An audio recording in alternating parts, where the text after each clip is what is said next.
I've also started making excuses to leave the house when John is out, so I'm not alone with Brittany. I've taken up golf again, joined a book club, and started volunteering at the local animal shelter. Anything to keep me out of the house during the day. As a precaution, I've hidden my financial documents and changed the passwords on my accounts. I hate that I feel the need to do this, but Brittany's sudden interest in my daily routine and finances has made me paranoid. I haven't mentioned any of this to John. I'm not sure if I'm overreacting or if Brittany is genuinely trying to manipulate me somehow. Part of me wonders if this is some misguided attempt to ensure I keep supporting them financially. I'm at a loss for what to do. I don't want to accuse Brittany of anything without proof, but I also don't want to continue feeling uncomfortable in my own home. I'm considering asking them to move out sooner than the 3-month deadline I initially gave them. Should I talk to John about Brittany's behavior? Or am I just an old man misinterpreting a young woman's friendliness? I need some outside perspective on this. Thanks for reading. Update. Hello everyone. I wanted to provide an update on my situation. Things came to a head last night, and I felt I needed to share what happened. As I mentioned in my previous post, Brittany's behavior had been making me increasingly uncomfortable. Last night, things escalated to a point where I couldn't ignore it anymore. John was out late, attending a job fair in the city. Brittany suggested we watch a movie together while we waited for him to return. I hesitated at first, not wanting to be alone with her, but I also didn't want to seem rude or paranoid. So, I agreed. We settled in the living room to watch an old classic film. At first, everything seemed normal. Brittany sat on the opposite end of the couch, and I felt relieved. Maybe I had been overreacting after all, I thought. About halfway through the movie, Brittany got up to get a blanket. When she returned, instead of going back to her original spot, she sat right next to me. I tensed up but tried to focus on the movie. As time passed, Brittany inched closer to me. I could feel the warmth of her body next to mine, and it made me extremely uncomfortable.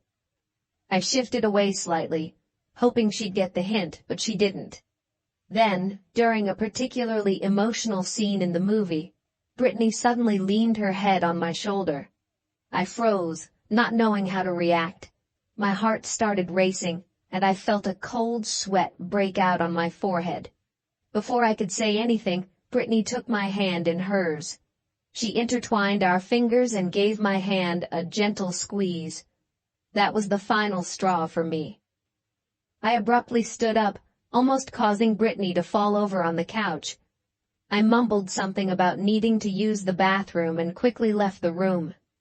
Once in the bathroom, I splashed cold water on my face and tried to calm down. I stared at my reflection in the mirror, seeing a confused and troubled old man looking back at me.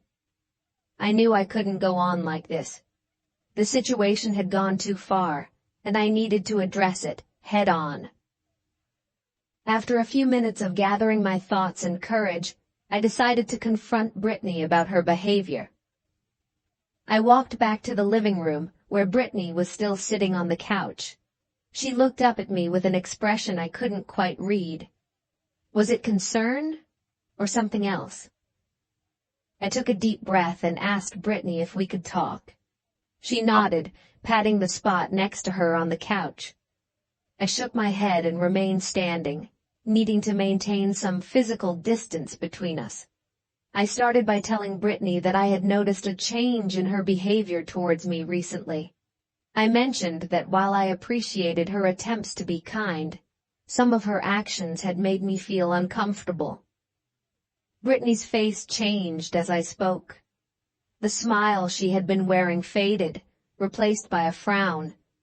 She opened her mouth to speak, but I held up my hand, asking her to let me finish. I explained that, as her father-in-law, I cared for her, but only in a familial way. I told her that some of her recent actions, the revealing clothing, the unnecessary physical contact and tonight's hand-holding were inappropriate given our relationship. I made it clear that I wasn't accusing her of anything specific, but I needed her to understand that this behavior had to stop. I asked her to maintain appropriate boundaries and treat me as she would any other older family member. As I spoke, I saw various emotions flicker across Brittany's face. Surprise, confusion, and then what looked like anger. When I finished, the room fell into an uncomfortable silence. After what felt like an eternity, Brittany finally spoke. Her voice was cold and hard, nothing like the overly sweet tone she had been using with me lately. She said she was deeply offended by my implications. She claimed she had only been trying to be nice to me, and that I had completely misinterpreted her actions. Brittany stood up, her face flushed with anger.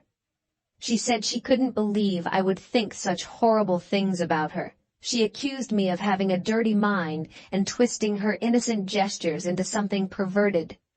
Before I could respond or clarify anything, Brittany stormed out of the living room. I heard her running up the stairs and slamming the bedroom door shut. I stood there in shock, trying to process what had just happened. Part of me felt guilty for upsetting her, wondering if I had indeed misread the situation,